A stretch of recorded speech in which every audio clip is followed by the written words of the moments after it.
আমরা জানি সবাই, দেখো যে মালদা একটাই কেন্দ্র ছিল, তারপরে ভাগ হয়েছে ডিলিমিটেশনের পরে।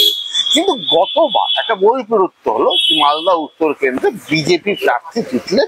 এই গতবারের এই বৈপরীত্যটা তোমার কি মনে হয়? 2019 সালে লোকসভা যে নির্বাচন হয়েছে সেটা নরেন্দ্র মোদীর নামে হয়েছে, এবং তোমাকে বুঝতে হবে যে পশ্চিমবাংলায় বিজেপি এত সিট, 18টা সিট, সেখানে দাঁড়িয়ে পশ্চিমবাংলার একটা অংশের মানুষ ঢেলে ভোট দিয়েছে বিজেপি, এবং তারই কিন্তু প্রকাশ আমরা দেখেছি মালদা উত্তরে। দীর্ঘদিনের যে কংগ্রেস গড়, সেটাকে ভেঙে একদম বিপরীতমুখী একটা রাজনৈতিক অংশ সে উঠে এসছে, এবং সেখানে কিন্তু বিজেপিকে জয়ী করেছে। আবার বুঝতে হবে যে সেইখানে কে বিজেপির প্রার্থী ছিল।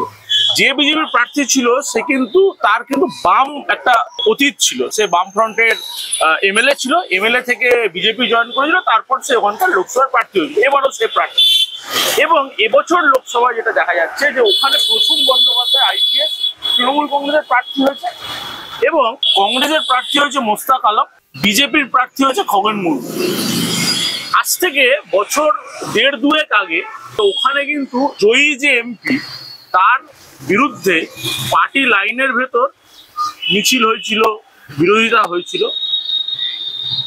এবছর প্রার্থী পদ ঘোষণার আগে পর্যন্ত আমাদের কাছে যা খবর ছিল, ওখানে কিন্তু আবার জুয়েল মুর্মুর টিকিট পাওয়ার কথা ছিল, কিন্তু শেষ মুহূর্তে দেখা গেল আবার খগেন মুর্মুতেই ভরসা রাখলো।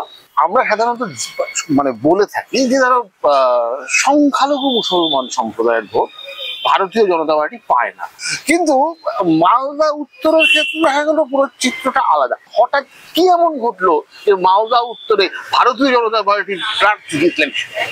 এটা কিন্তু খগেন মুর্মুর একটা ব্যক্তিগত ক্যারিশমা আছে। যেহেতু উনি লেফট ঘরানা থেকে এসছেন, তো স্বাভাবিকভাবে ওনার একটা সার্বিক একটা কিন্তু সংগঠন ওখানে আছে, এবং এবার নির্বাচনও সেই সংগঠনটা কিন্তু কাজ করবে। সেই কারণেই মালদা উত্তর সিট কিন্তু বিজেপি এর পক্ষে আছে, এটুকু বলা যায়। এবং ওখানকার মানুষের সঙ্গে আমরা যতটা কথা বলেছি, তারা কিন্তু খগেন মুর্মুর প্রতি এবং নিজের এমপির প্রতি, কারণ আগেও আমাদের আলোচনায় উঠে এসছে যে একজন এমপি যখন আবার নির্বাচিত এমপি যখন আবার প্রার্থী হয়, তো ন্যাচারালি সেখানকার মানুষের মধ্যে তুল্যমূল্য একটা বিচার হয় যে আমি আমার এমপির থেকে কি পেলাম না, এই বিষয়গুলো হয়। সেক্ষেত্রে দাঁড়িয়ে আমি বলবো যে মালদা উত্তরের মানুষ কিন্তু নিজের এমপির যে কাজ, সেই কাজে খুশি। এবং এবারও যখন নির্বাচন হচ্ছে 2024-এ, প্রসূন বন্দ্যোপাধ্যায় যে প্রাক্তন আইপিএস তৃণমূল কংগ্রেসের, এবং দেখা গেছে যে মালদা জেলায় তৃণমূল কংগ্রেসকে সবসময় খালি হাতে ফিরিয়েছে। ওখানে মূলত প্রতিদ্বন্দ্বিতা হবে কংগ্রেস বনাম বিজেপি, এবং কংগ্রেস মানে হচ্ছে গিয়ে বাম কংগ্রেস মিলিয়েই ওখানে প্রার্থী হয়েছে। তো স্বাভাবিকভাবেই ওখানে কিন্তু লড়াইটা হবে বিজেপি ভার্সেস বাম কংগ্রেস।